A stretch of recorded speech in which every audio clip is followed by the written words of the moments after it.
కంజాక్షునకు కాని కాయంబు కాయమే పవనగుంఫిత చర్మ భస్త్రిగాక వైకుంఠు బొగడని వక్త్రంబు వక్త్రమే ఢమఢమధ్వనితోడి ఢక్కగాక హరిపూజనములేని హస్తంబు హస్తమే తరుశాఖ నిర్మిత దర్విగాక కమలేషు జూడని కన్నులు కన్నులే తనుకుడ్యజాల రంధ్రములుగాక చక్రి చింతలేని జన్మంబు జన్మమే తరళ సలిల బుద్భుదంబుగాక విష్ణు భక్తి లేని విబుధుండు విబుధుడే పాదయుగముతోడి పశువుగాక.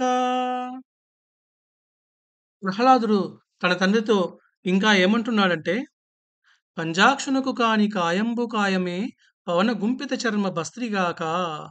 అంటే కమలాల వంటి కన్నులు కలిగినటువంటి ఆ విష్ణుమూర్తికి చెందని ఈ శరీరం శరీరమేనా, ఒక గాలి నింపిన తోలు తిత్తి లాంటిదే గదా అని అంటున్నాడనమాట. వైకుంఠు పొగడని వక్త్రంబు వక్త్రమే ఢమఢమ ధ్వనితోడి ఢక్కగాక. అంటే ఆ వైకుంఠవాసుని పొగడని ఈ గొంతు కూడా గొంతేనా ఢమఢమమని శబ్దం చేసే ఒక డప్పుతో సమానం కదా అని అంటున్నాడనమాట. హరిపూజనము లేని హస్తంబు హస్తమే తరుశాఖ నిర్మిత దర్విగాక. అంటే ఆ శ్రీహరిని పూజించలేనటువంటి చేతులు కూడా చేతులేనా ఒక చెట్టు కొమ్మ నుండి తయారైన తెడ్డు లాంటివి గాక ఇంకేంటివి అవి ఆ చేతులు. కమలేషు చూడని కన్నులు కన్నులే తనుకుడ్యజాల రంధ్రములుగాక. అంటే ఆ లక్ష్మీపతిని చూడనటువంటి కన్నులు కన్నులేనా ఒక గోడకున్న 2 రంధ్రాల లాంటిది వాటితో సమానం అవి. ఆ లక్ష్మీపతికి మనం మొక్కకపోతే అని అంటున్నాడు. అదే విధంగా చక్రి చింతలేని జన్మంబు జన్మమే తరళ సలిల బుద్భుదంబుగాక.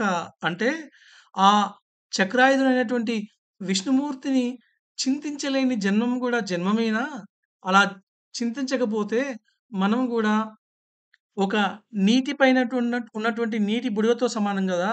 అలా చింతించకపోతే అని అంటున్నాడు. తుదకి ఏమంటున్నాడంటే, విష్ణు భక్తి లేని విబుధుండు విబుధుడే పాదయుగముతోడి పశువుగాక. అంటే ఆ విష్ణు భక్తి లేనటువంటి పెద్ద విద్వాంసుడైనా సరే పాదయుగముతోడి పశువుగాక. అంటే 2 కాళ్ళ పశువుతో సమానం వాడు అని ప్రహ్లాదుడు తన తండ్రైనటువంటి అతనికి చెప్పడం జరిగింది. ఈ పద్యాన్ని మనకు భాగవతంలో పోతన గారు అందించారు. వారికి ధన్యవాదాలు. ఈ వీడియో నచ్చినట్లయితే లైక్ చేయండి, షేర్ చేయండి, కామెంట్ చేయండి. మరి మా ఛానల్‌కి సబ్స్క్రైబ్ చేసి బెల్ బటన్ నొక్కండి. ధన్యవాదాలు.